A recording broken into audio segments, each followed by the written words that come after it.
अस्सलामु अलैकुम वरहमतुल्लाहि वबरकातुहु। अऊज़ु बिल्लाहि मिनश शैतानिर रजीम।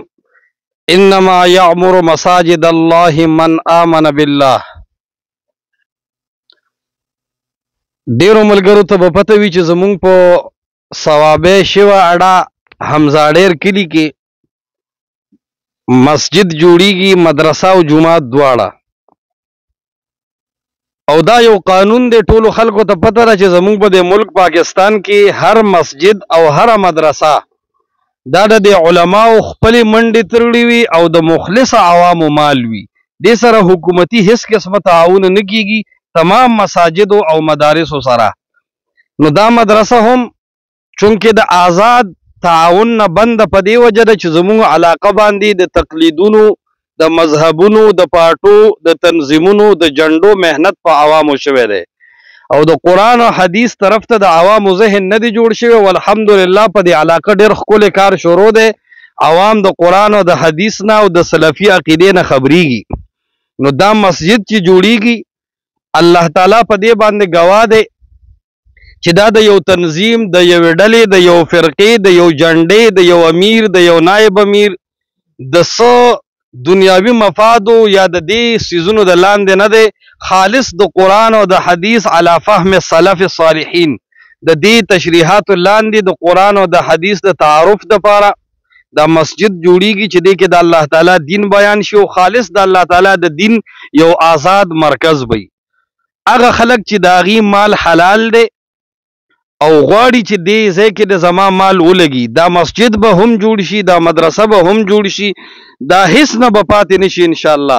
خو د کومو خلکو مال چې ورکې ولګي د قیامت په ورځ به هم دا مال د نجات ذریعه ګرځي او دنیا کې د مالداره کېدو او د سخي کېدو، د دولتمند کېدو دپاره دا یو لار ده چې خپل مال په داسې مساجد او مدارسو کې ولګوئ. د کومو خلکو مال چې په جومات او مدرسه کې نه لګي، بیا په هسپتالونو کې، په کچرو کې او دارنګې چې کوم دی نو په جیلونو وغیره کې لګي، نو خپل مالونه د الله دپاره په دې ځای کې ولګوئ. دا د کار شروع دی، تاسو یې وینئ. که د چا د سیخ وس کېږي، د چا د بلاک او د سیمنټ وس کېږي، مونږه مؤسسو ته د 2 کالو نه په انتظار یو. خو د مؤسسو په کار کې غټ مصیبت دا دی چې ډېر غټ مسجد هغې ته په ګرانه میلاویږي. عام طور واړه مساجد وي او زمونږ ځای الحمدلله فراخه دی.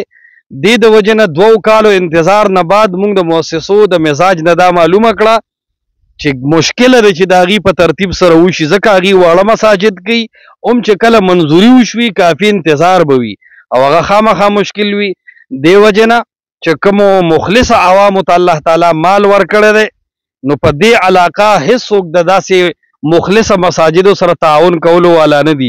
خو اهل حدیث رونه د قرآن او د حدیث نه واقف مؤمنان مسلمانان چې دا आवाज ورته رسي، دا غم په خپل سر باندې واخلي.